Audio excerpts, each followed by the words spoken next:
Always begin the asana practice with settling.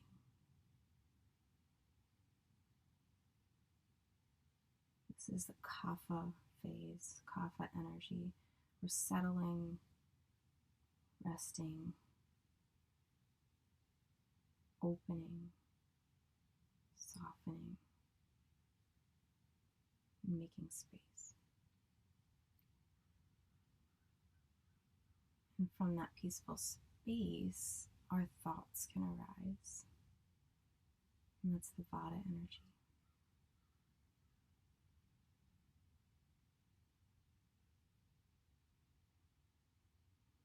And then we can bring our thoughts into action with pitta energy and we'll begin moving.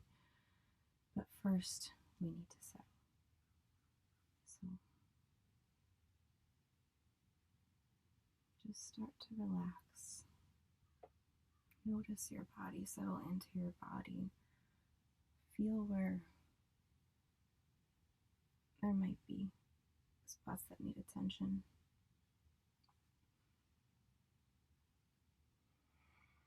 Make yourself comfortable, but alert and aligned.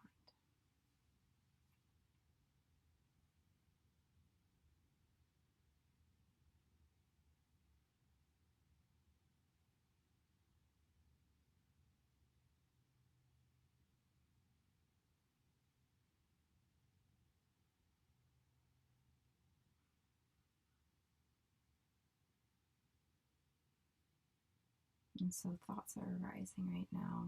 And today I'm going to go with that. I'm going to go with the thoughts.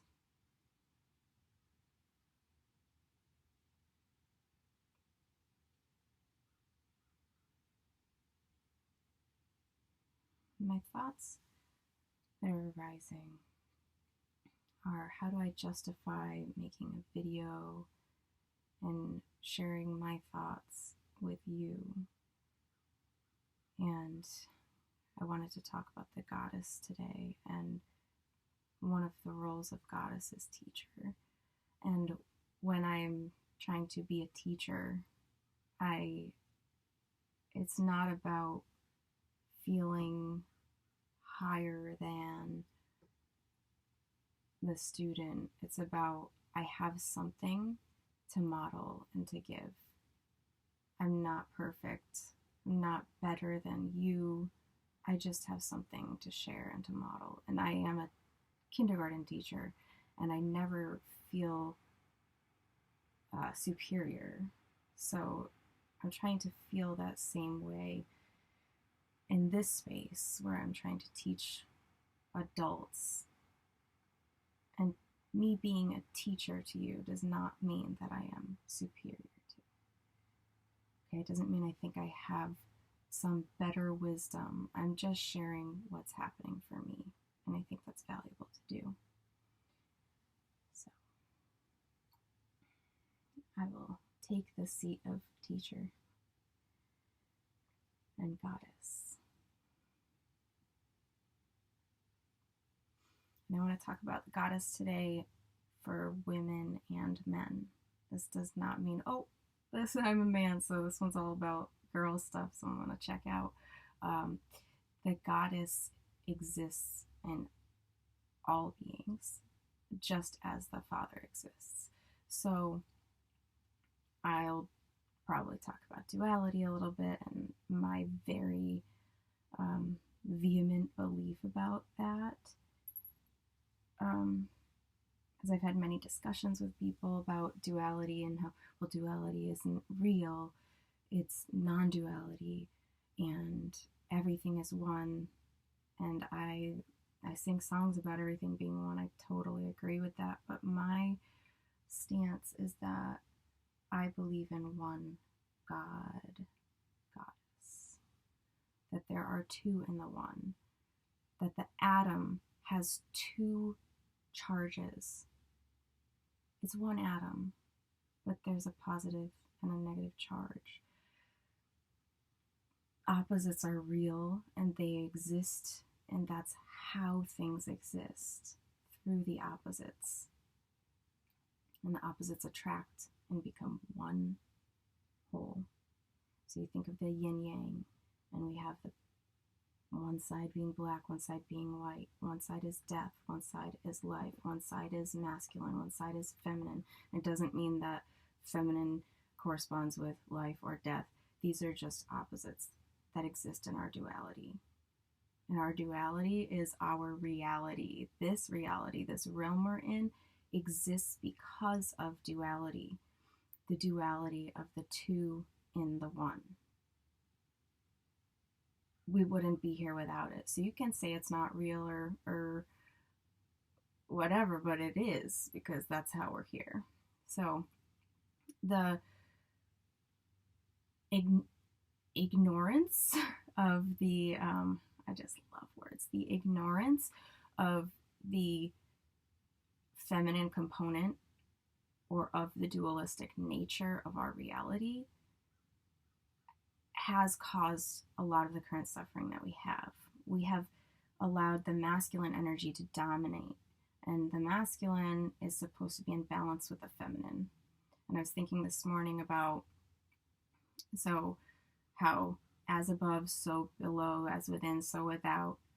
This cell, I always think about the cell being what's below, and in the cell there are chromosomes, and the chromosomes determine what gender you'll become.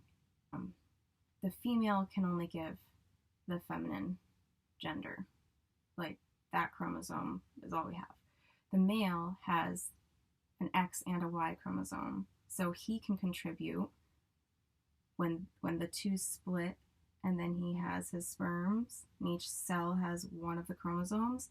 He can only contribute one. So he either contributes the X or the Y. So I was thinking about how in more primordial times the goddess was worshipped. And it makes sense because the goddess, literally, we see the goddess give life, which is part of why I believe that the goddess has been pushed down and hidden, because the goddess is strong.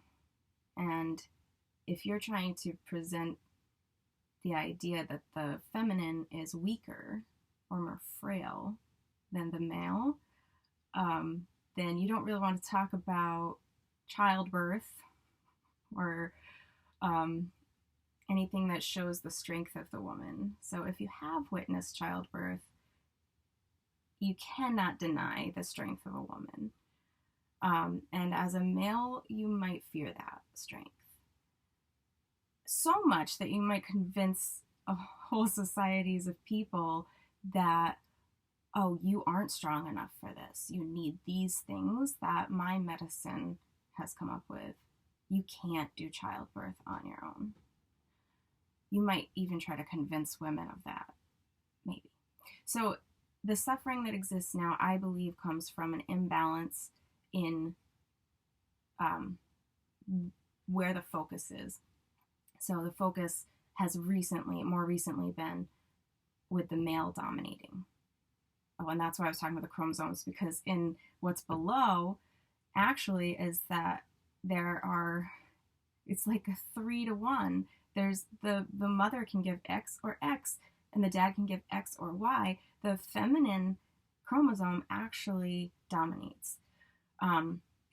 When Jung talks about our psyche, which is also below, Jung said it consisted of masculine and feminine. Within each man is a woman. So in each woman there is a man. Both exist there in our psyche. Both exist in our potential. When we are developing in our mother's womb, we have both parts. We can become male or female. And then as duality continues, we actually get a separate this or that. And that's what the mother does. She allows for that. I am that. I am that. I am that. The one can become many through me. All right. So I believe in them being equal, although I was just considering this morning that maybe a slight tip to the feminine is really what is necessary. That's what our chromosomes say. So we need to bring things into balance. And it doesn't mean that now the feminine dominates. It doesn't mean that. It means that we need to awaken ourselves to the goddess energy again and allow everyone to come back into balance. So that's what I'm going to talk about. That's what I'm talking about the goddesses. And my goddess has been Kali for recent years. And Kali gets hugely misinterpreted. I'm grabbing, this is my little Kali necklace. And I'll talk a little bit more about Kali in this practice.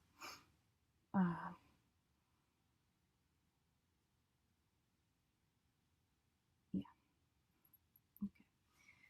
So we settled, some thoughts arose for me, and I shared them with you. And so let's continue to embody these ideas and bring them into action. So lots of times we'll start in like a tabletop pose, or we can stretch out into puppy pose, where I put my knees beneath my hips and my arms are outstretched, and I lower my head just like in downward facing dog.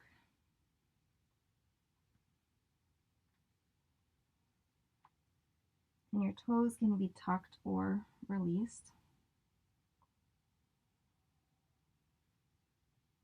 And bring some water element into your practice. Get that feminine energy flowing. Move. Be liquid.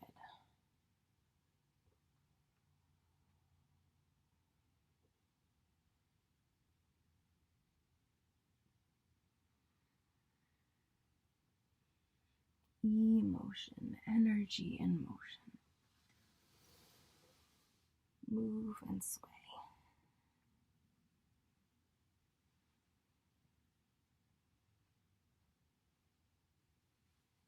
And you can come and keep rotating and moving your joints.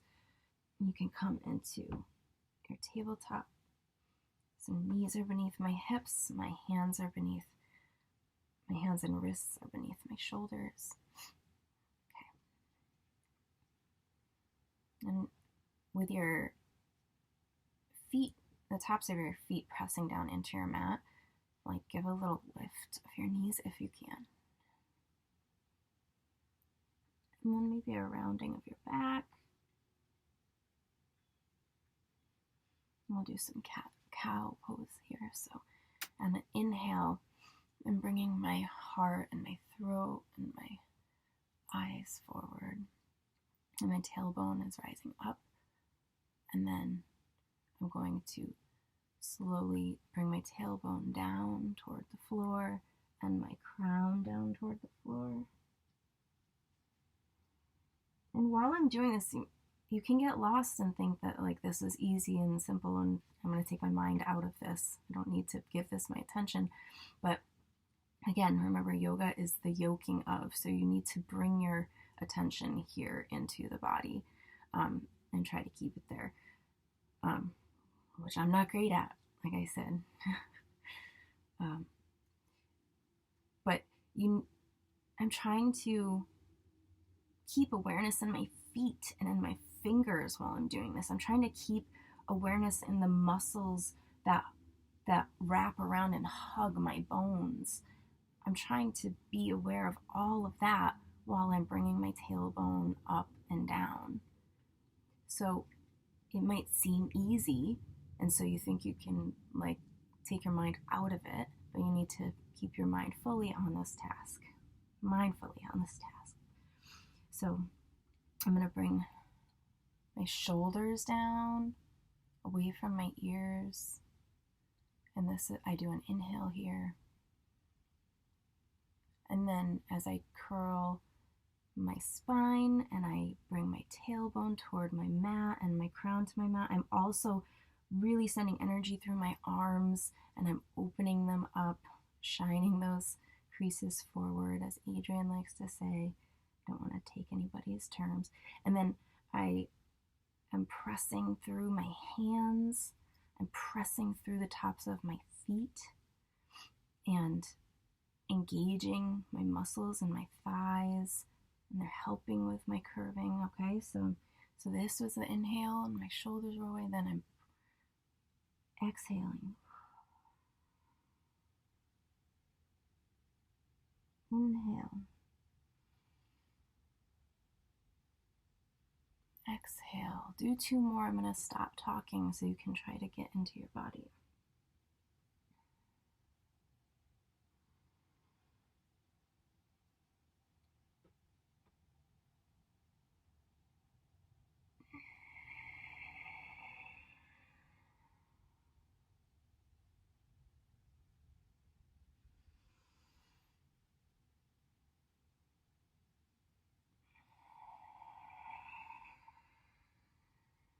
And you can press back into child's pose.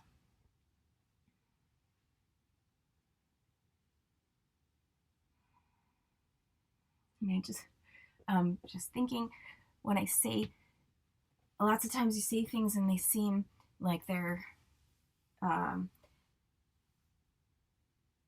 like I'm telling you 2 different things at the same time, and I am. And that happens a lot in yoga and in tantra.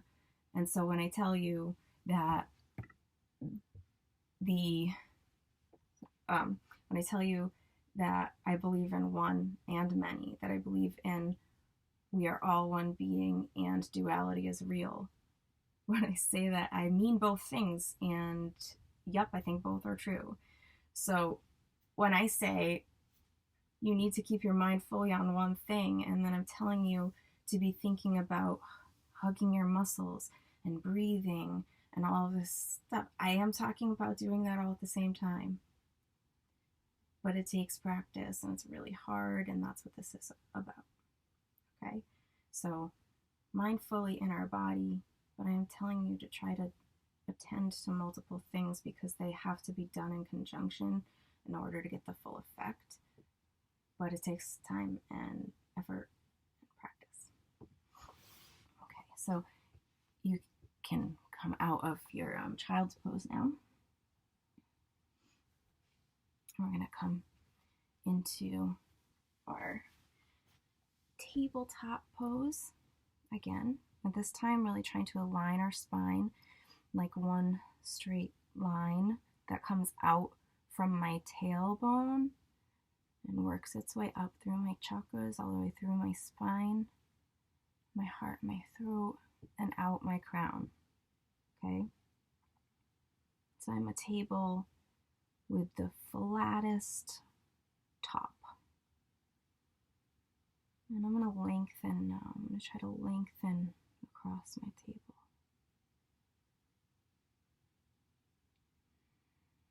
Lengthening while still keeping control and engagement in my muscles.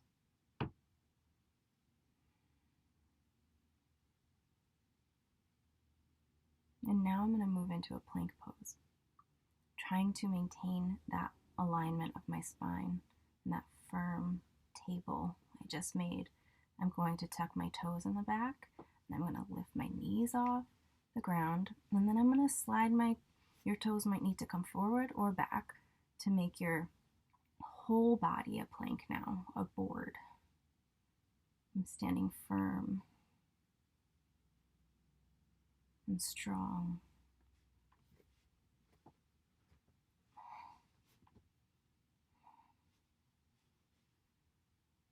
The goddess is firm and strong too.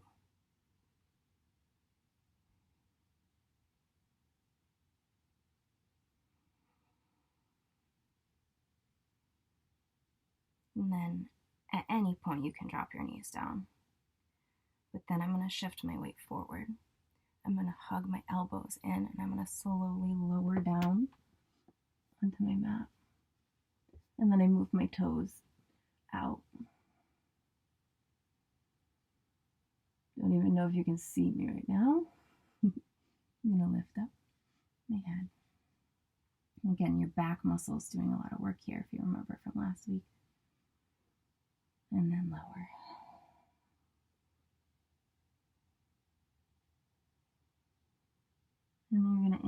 again and press your hands down into your mat and lift.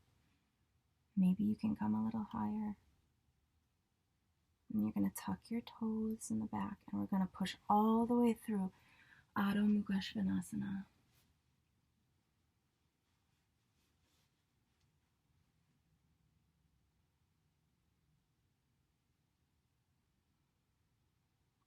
And in this pose, friends, sometimes I'll call you friends because that's what I do in my kindergarten class, and it just happens.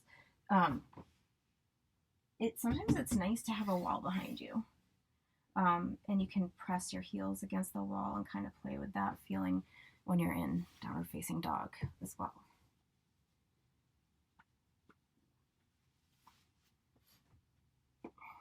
So if you've been up there this whole time and you need to come down and lower and take a little break, do that, and then we'll both go back up together.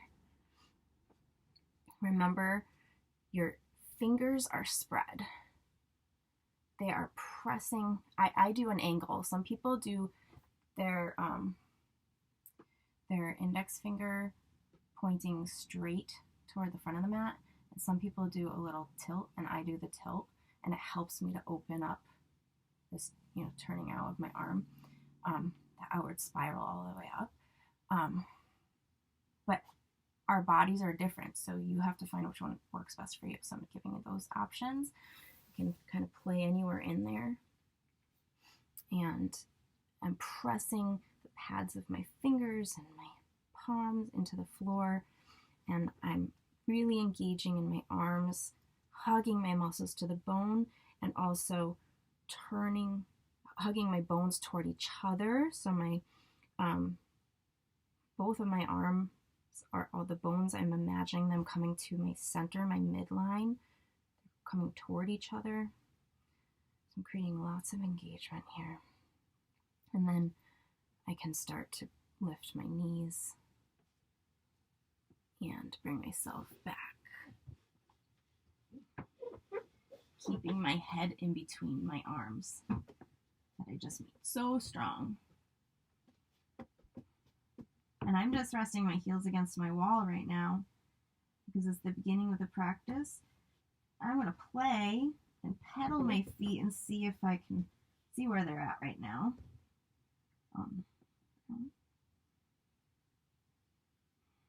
You're always breathing. When you pause, notice I've stopped breathing and keep breathing.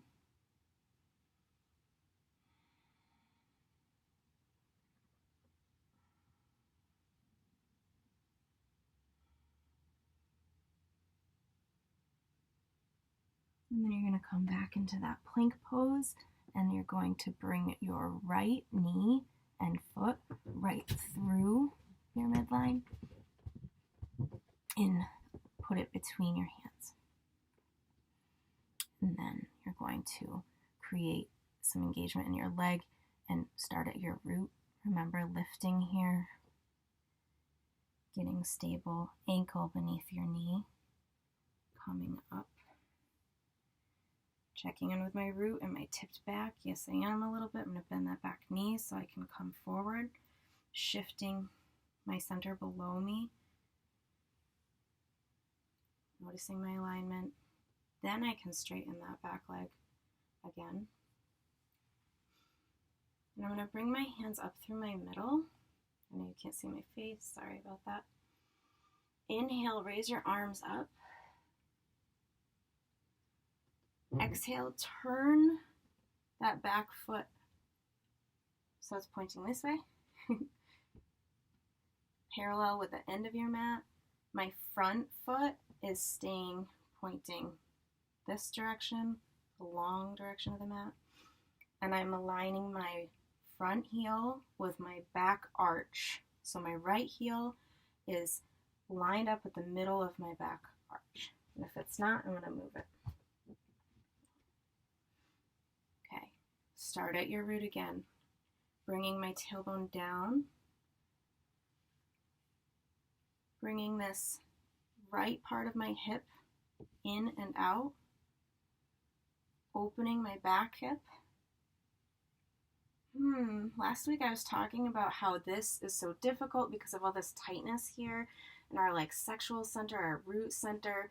And I don't know, those are like material world chakras, right? Your mothering, your sexuality, and those are the things that are really tight in our society. Interesting. We've been suppressing the goddess energy, and that's happened to us.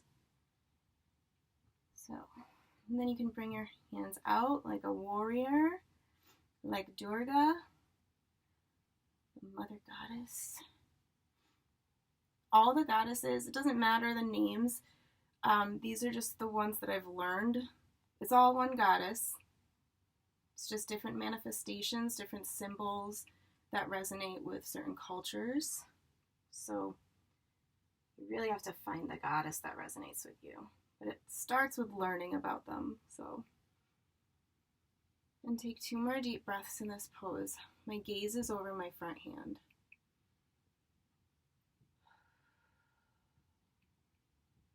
It's also funny that you can only see my first 2 chakras there, my goddess energy.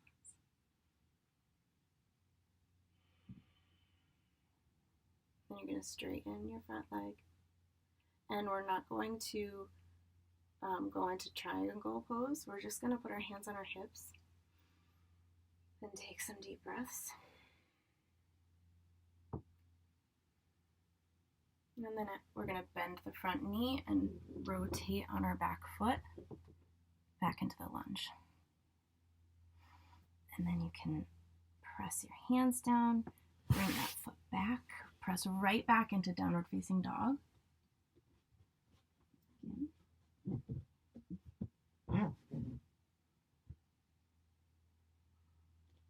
I'm using my new cork mat, so it's like a little squeaky.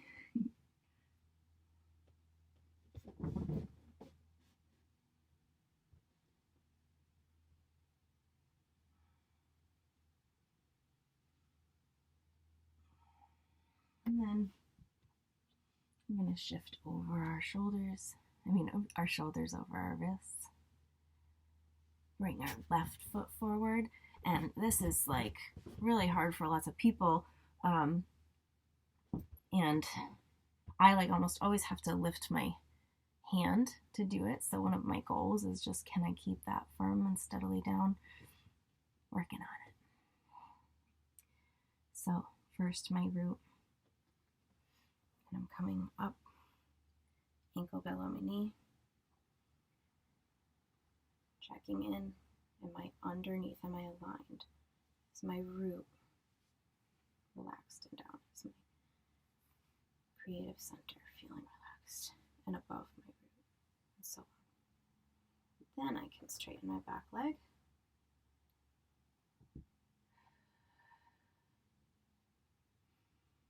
And you're going to bring your arms up through your middle. Inhale.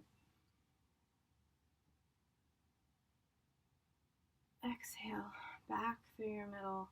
You're going to rotate. Again, my left heel is lined up with my right arch, my foot. Okay. Keeping that knee above the ankle. Bringing your tailbone down. Scooping your left hip under to create this outward spiral. And then I have to think about my right hip now. I'm going to try to bring that right hip back and out. So I'm opening it this way. Very goddessy.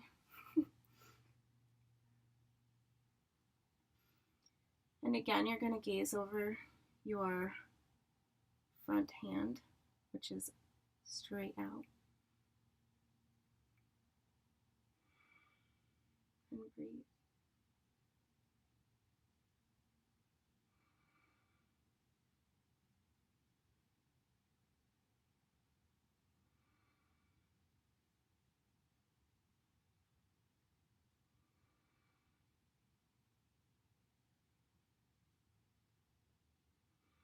Check in with your shoulders while you're here too. Mine started to go toward my ears.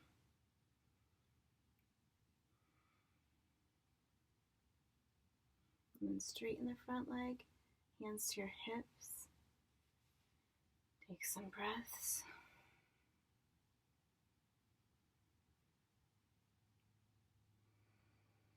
And then spiral forward, pivoting on your foot. Or back in lunge. Bring your foot back, downward facing dog.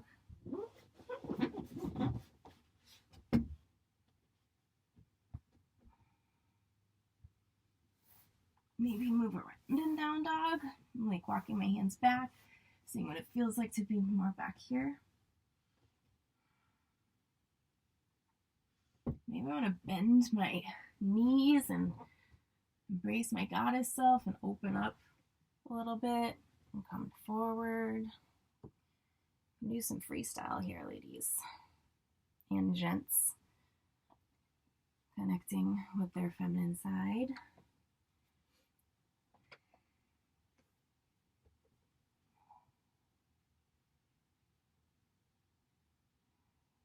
So now I've found myself in an open child's pose, and I'm stretching my arms forward and to the left, engaging through my arms and my back the same way as in downward facing dog.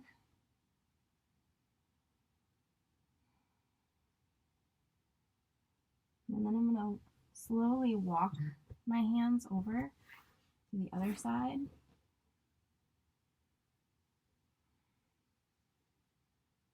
I can even rest my head on the ground while still engaging my arms and keeping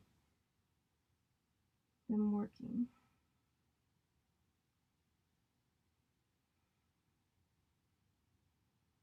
And I'm going to come back to the center, and I want everybody to try out this pose.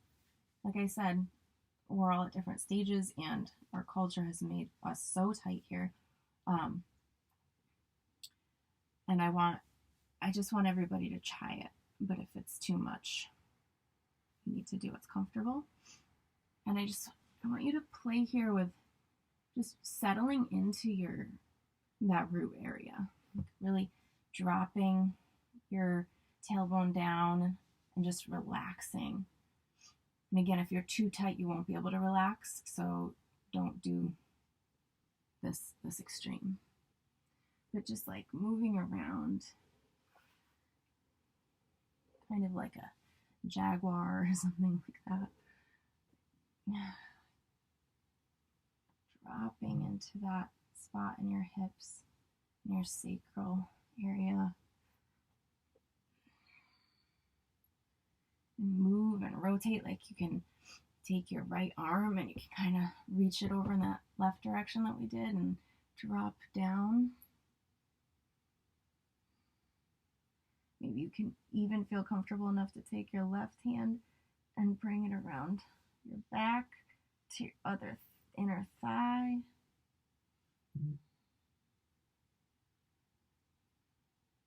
And somebody keeps texting me right now and it sounds like my phone is farting.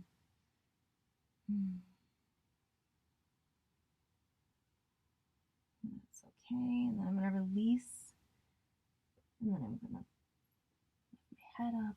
I'm going to walk over to the other side again. My left arm is going to really stretch under. It can go this way too. It can go like straight out to the side, but I'm in a very small living room if you haven't noticed. And like this. And if I'm ready here, I can bring this right arm back. And I'm like sliding my fingers into my inner thigh on my left side. You can just rest your hand on your back.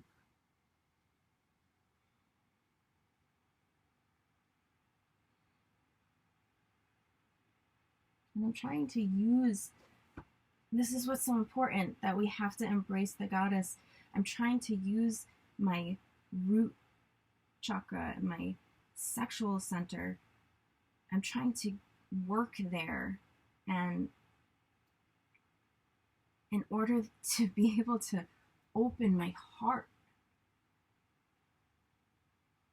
I want to open my heart, I have to feel secure and developed in those areas first. So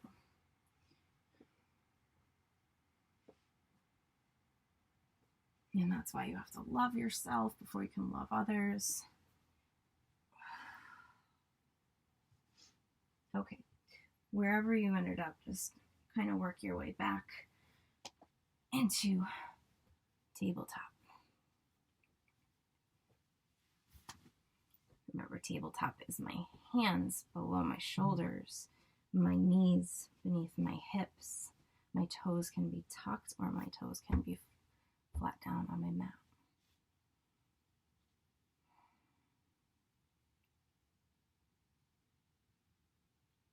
Doing some shoulder work.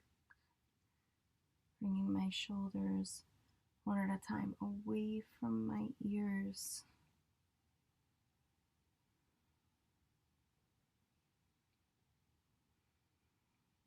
Okay. We're going to come back into plank pose. So tuck those toes now. Lift them up. Move your feet so that you are flat like a board, a plank of wood. My hands are in the same positioning as I do for downward dog. Checking in with my fingers. And I'm going to shift my weight over my wrists, hug my elbows in, slowly lower down. My computer keeps going on to save.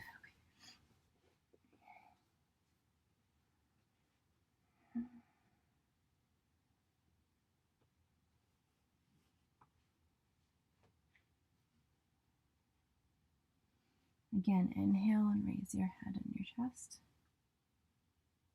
Exhale down.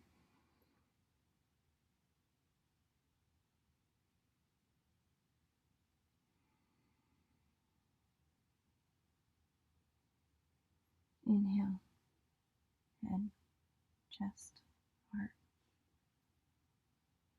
Exhale down.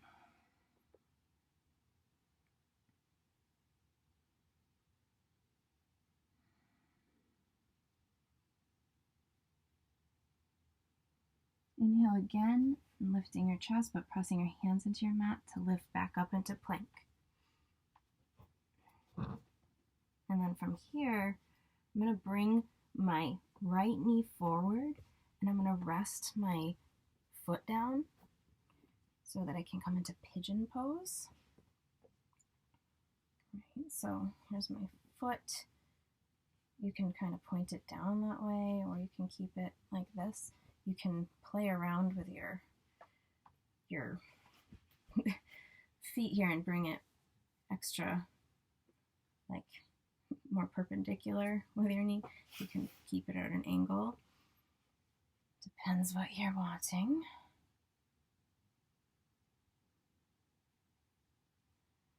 And then you can stay here.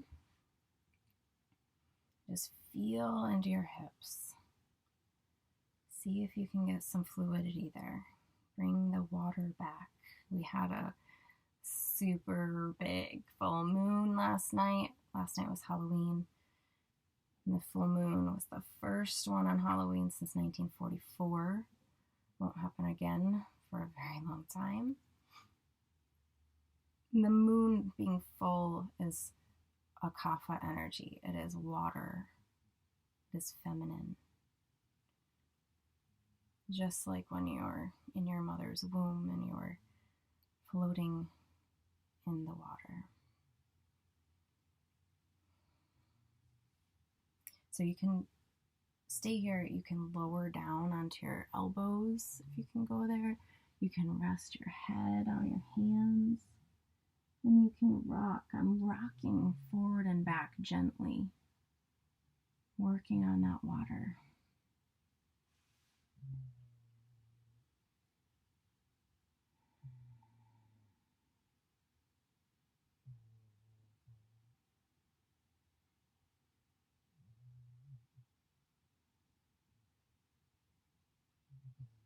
And while you're resting here, if you're not comfortable, get into a position that is comfortable, like make adjustments. I'm going to talk about why I love Kali and why Kali has to do with that full moon. So the full moon is when we let go and release the things we don't need anymore. And Kali allows us to do that. Kali is death to bring life. Die to the self and live forever. Death brings life. Back to the cells. When you have structures, certain organelles or proteins that exist in your cells that are once served a function, otherwise they wouldn't have been there. They did something. When they're no longer needed, they might even be causing harm to the cell. The cell breaks it down. There are anabolic and catabolic enzymes. There are ones that build and ones that break down. And Kali does both. She's the breaker. She breaks things down so that new life can come. So she is beauty and old hag at the same time. She is birth and death. And she allows us to cut out those things. Cut it out. Cut out those things that aren't serving us anymore and that are holding us back and holding us down karmically. She's fire. Burn it up. Break it down. Maybe there are certain structures in our society, like our government, that aren't working anymore. They once did and they once served a purpose, but they're not anymore. So we need to bring back the goddess energy, and Kali can help us. I love Kali. So I've got parts of my past that I don't really want anymore, that I don't want to be inhibiting me. So when you're doing work with early trauma, you're trying to open it up and you're trying to get rid of it. And I'm trying to sever that, trying to cut that out from how it is affecting me now in the present. So Kali is really helpful. She's wild and unforgiving, but she's protective. She's a protective mother, just as every goddess is. Okay, so you're going to very carefully come out of this, because if you've been in it the whole time, you need to first tuck your toes so that you can carefully lift your knee. And then I really get my hands rooted so I can use my arms to help lift me out and get myself ready to bring my leg back into downward facing dog. So I'm going to lift my knee and bring that leg back and press back into downward facing dog. Sweet, sweet, sweet.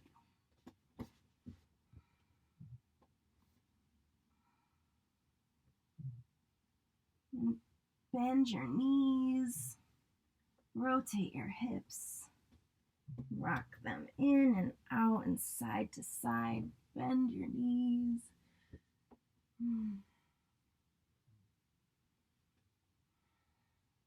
Rock around. And then you're going to shift forward again, getting your shoulders over your wrists, and then you're going to bring your left knee forward and bring it down. I'm wondering if I'm still recording because I can't see anything.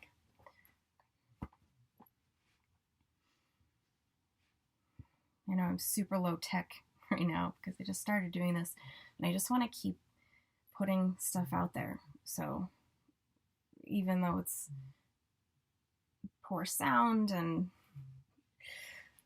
everything, I'm still doing it because I feel that I need to.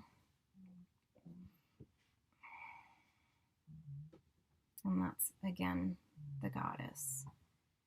The creation, the putting it out into the material world, the actual expression of the ideas is the goddess. The logos, the word, is the order and the idea, and then the female energy, the goddess, brings it forth into this realm. And in some traditions, some spiritual traditions, many, the goal is to realize that this material world is an illusion and that it's fake. And then, so you're trying to just separate yourself from it. And then in that with that attitude, sure, you might not think the goddess is equal to the Father. I disagree. And so in tantric traditions, they also disagree. It's it's great because it makes spirituality accessible to everybody instead of just um, males who are of a high enough status to be able to go and sit in a cave and separate from this world as much as possible so that they can ascend and awaken. The tantrics had the attitude that you can do that too, just as you are, in your meat sack, in this Mother Earth place. You can do it.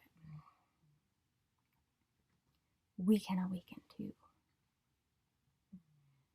Goddesses arise.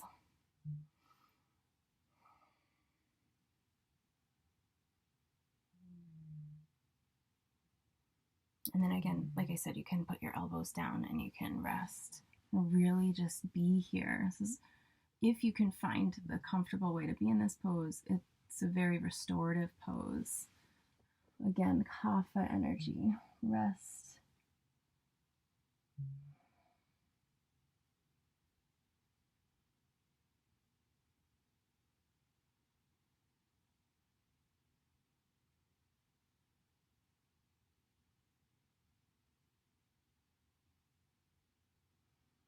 And the goddess is all of these things. The goddess is the kapha energy. I usually think of Lakshmi there because it's just like enjoying beauty and pleasure and sensual.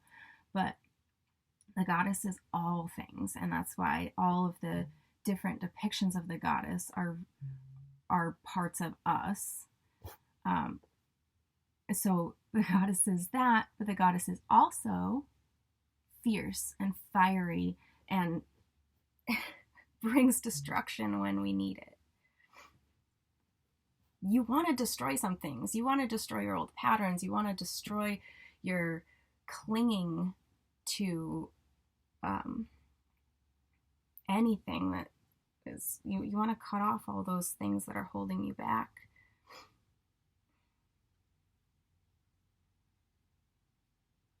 But you don't have to do that by trying to get out of your body and get out of your sensual experiences. You can get into them in order to break the bond you have to them, the unhealthy bond. You can enjoy things, but not be attached.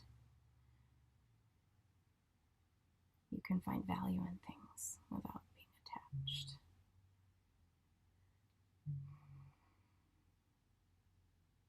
You can come up out of this and remember, tuck the back toes slowly. Lift that knee up just by tucking your toes and pressing them down. Press your hands into the mat. Lift that knee up in the front and slowly get yourself back into downward facing dog. And I will squeak my feet down my cork mat.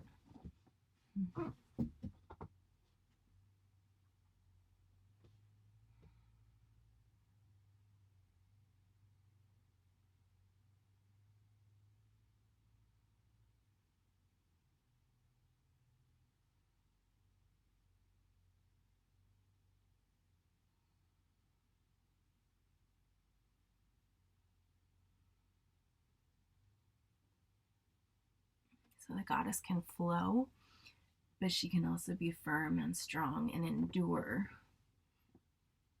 Okay. Shift forward, back into that plank pose. Come on, Durga. You can endure this.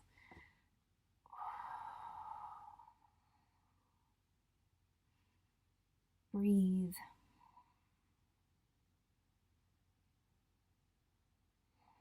Check in with your alignment all the way down and up through your crown. So go right through your spine.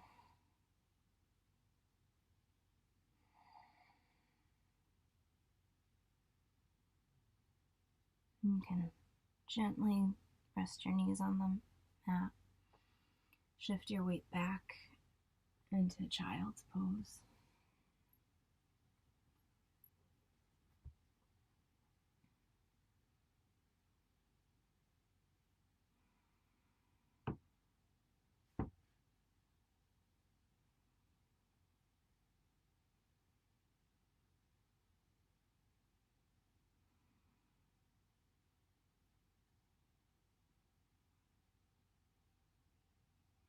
We'll come onto our back now. You get on your back. Try to have just like the slightest bit of curve in your spine, the natural curve, so that your tailbone and your whole sacrum can like rest kind of flat on the mat. And then there's a little gentle curve, arch of your back. And then I bring attention to my shoulders. I hope you can see me right now. I bring attention to my shoulders and I just try to really get my scapula, that bone back here, to rotate down onto my back body and be flat and relaxed on the mat. And it opens up my chest. So do that on both sides. And I'm firmly rooting those down. Trying to feel some weight and heaviness. And then once I feel good with that and that my head is comfortable, with a slight natural curve in my neck, then I'm going to take my right foot and I'm going to place my right ankle on my knee there. And I'm going to take my hands and I'm going to reach through my legs here. And I'm going to take this hand and connect it, like clasp it behind my thigh.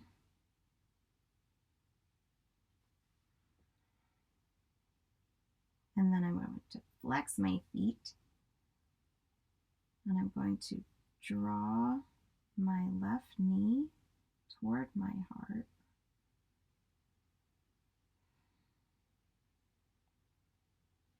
And if you feel like you want even more, you can even use your right elbow and press it into your right inner thigh somewhere and open that down more.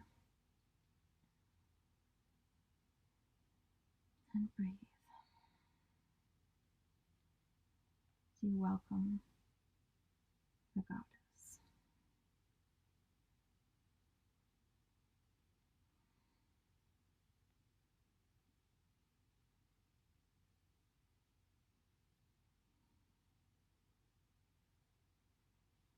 You can release, bring both feet back to the mat.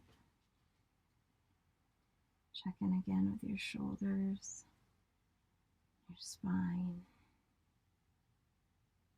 And then you're going to take your left foot, place your left ankle on your right knee or thigh. And then you're going to bring your hands to the back of your right thigh again. Flex your feet. And draw your right knee toward your heart, opening up that left hip.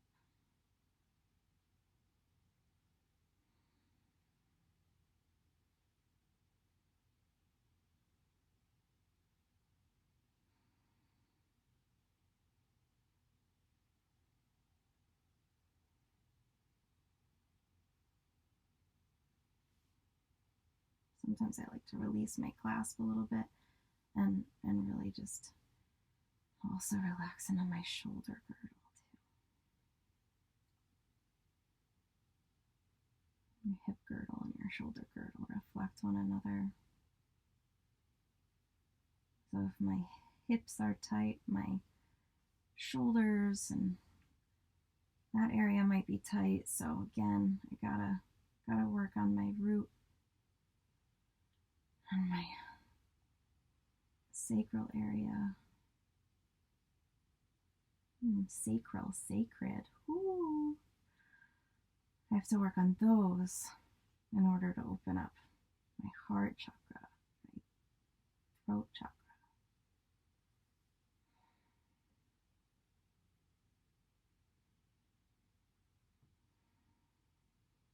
Release. Slowly bringing both feet to the floor. Take some breaths with your hands on your belly.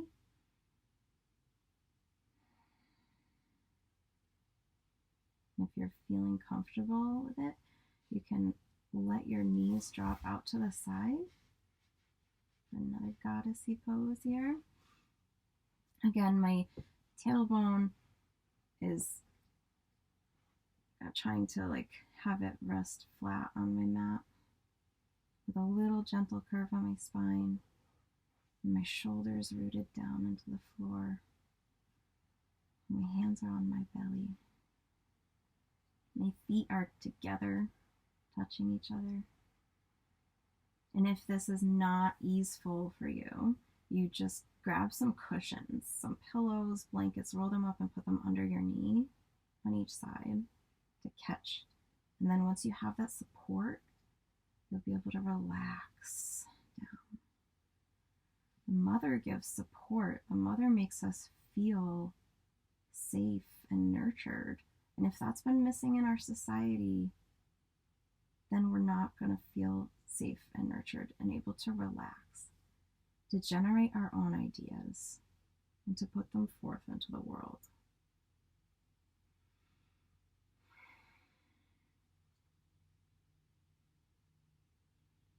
The creatrix has been suppressed. We need to unlock that prison.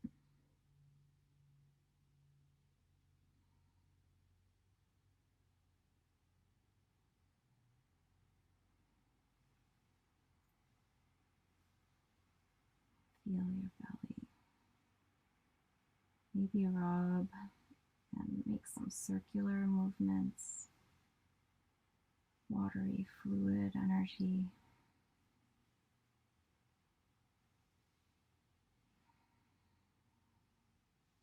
The chaos of the cosmos, churning, flowing to create.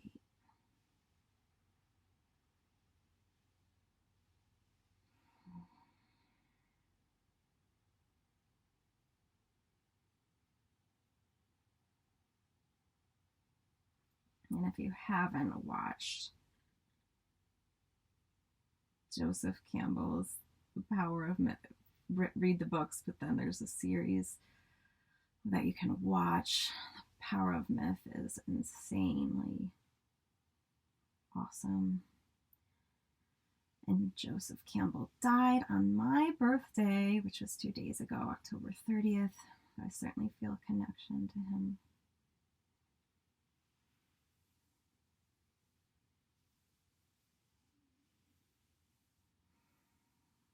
Okay, and with your hands assisting you, because you've been so relaxed there, bring your knees back together.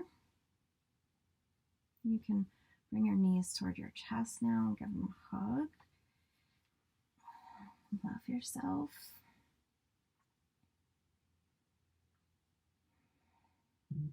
You can rock side to side. Maybe you want to pull this into a happy baby and you bring your knees out a little bit. You can grab your toes if you want. Rock.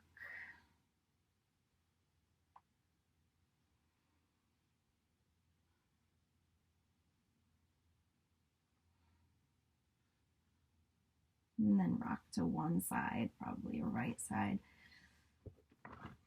And roll over. You probably have a little more space than me.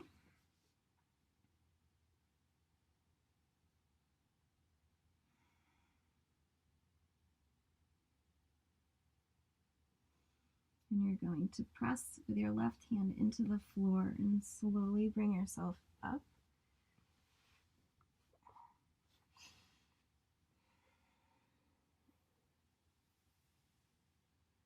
I'm trying to decide, do we resolve there or do we have to do goddess pose? I'm not really set up to do goddess pose because I would need to get more width here, and I can't do that and be on camera. I suppose I could do it sideways. So slowly come up. So we're gonna actually rock onto the balls of our feet. And you can sit here. You can bring your hands to your center. Breathe. And then you can put your hands down and you're going to start to bring your knees toward each other and straighten out. Forward fold or Uttanasana. And then you're going to slightly bend those knees and slowly roll up through your spine. And when you come up to stand in Tadasana, make sure your mountain has a strong foundation. So from your balls of your feet, you're going to lift your toes. Feel the strength and support there. Feel strength and support in your knees, your feet, your ankles, your knees. Feet, ankles, knees. And then your knees under your hips. Your tailbone rooting down. Downward flow. That's feminine too.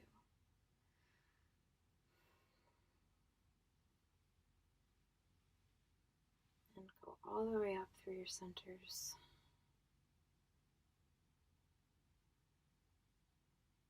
And we're going to inhale again. I know you can't see me when I say inhale. I'm inhaling up through my center. I'm bringing my arms up and out.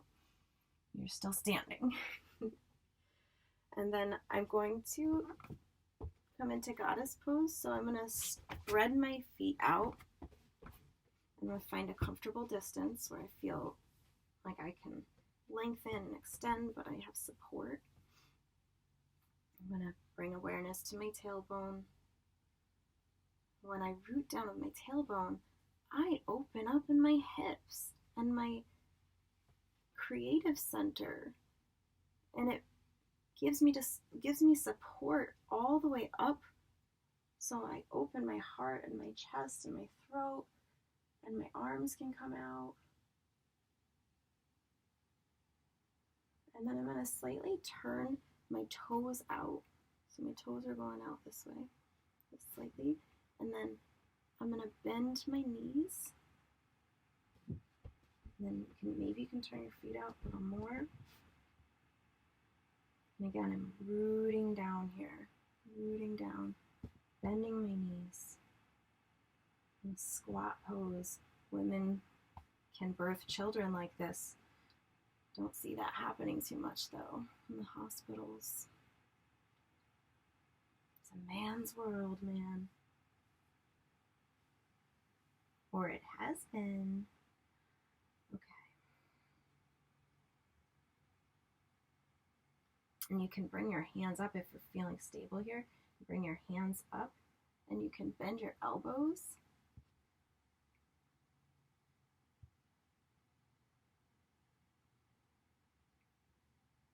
Maybe I can do back here so you can see me.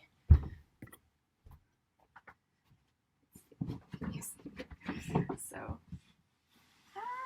I want you to see me. So your elbows can be bent and your hands can be like this, just like Kali.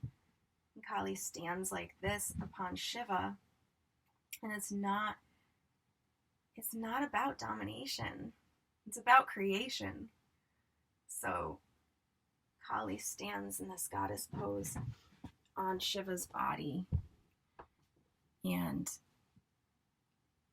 because Shiva is the ideas, he's the generation, he's the potential, the thoughts. And then from that, Kali stands, and she brings life and death in this world. This world that's not real, but we're all in and have to use. And there be my mother calling. She's probably been texting me. Okay. So. I'm going to ignore that for now. And you can come into a seated, comfortable position. So sometimes that's on your knees, and sometimes that's stacking your feet on top of each other. You can, if you're feeling really open and flexible here, you can place your left foot on your thigh, come into half lotus, or you can try to take your right foot and get it on top of your left thigh. Okay, you might want a cushion under your bottom. My feet start to slip here, so I'm not like great at this yet, but I am comfortable here, so I can sit here.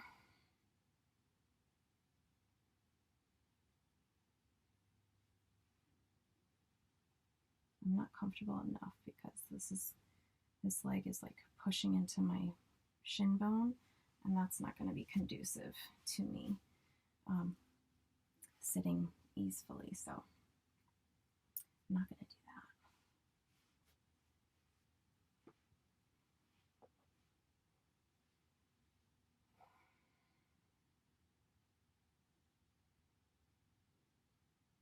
And try to connect with your breath again.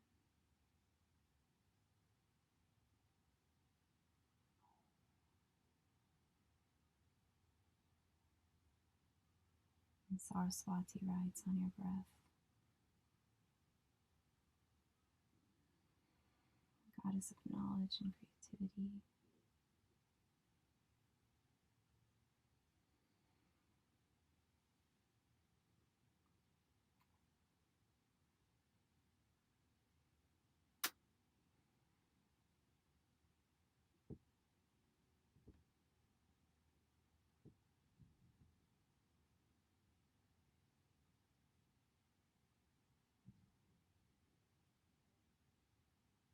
And just watch your breath as it flows in and out. Watch, see. And that's what Shiva did with the goddess.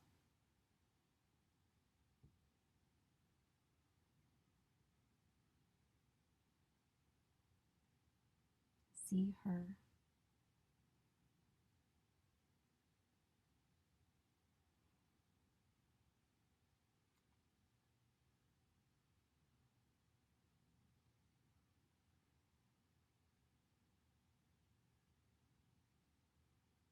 I am that.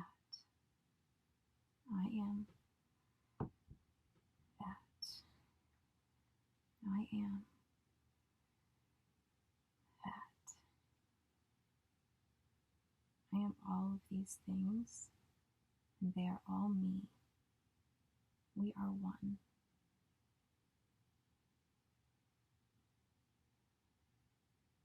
But I can be that. I can be and be that. I can be that. I can be that. I can be that. I can be all of these things because of the two that are one.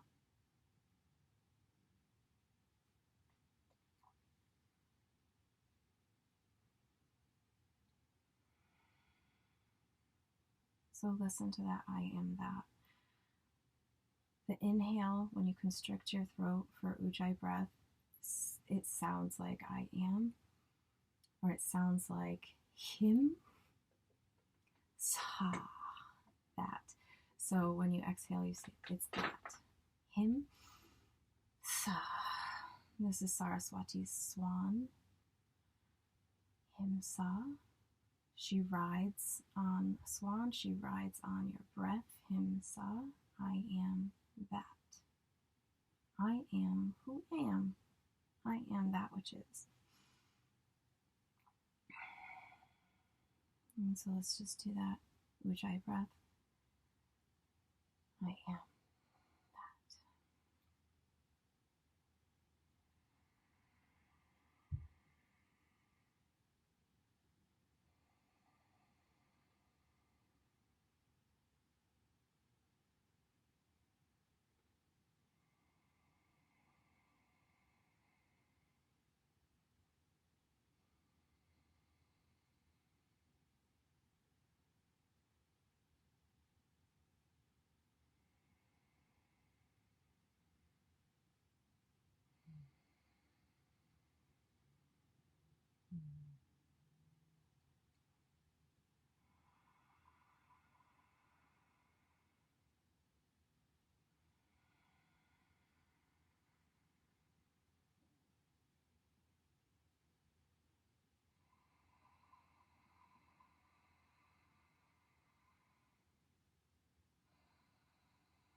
So let's bring the goddess back.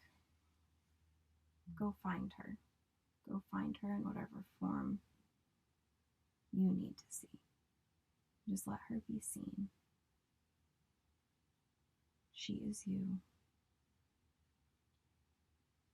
He is her. She is him.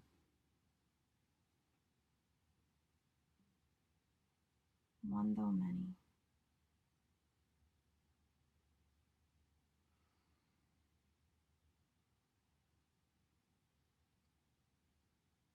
One tree, many branches.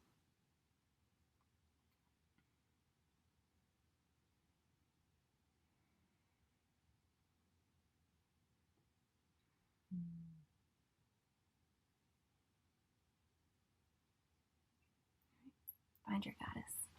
I got mine.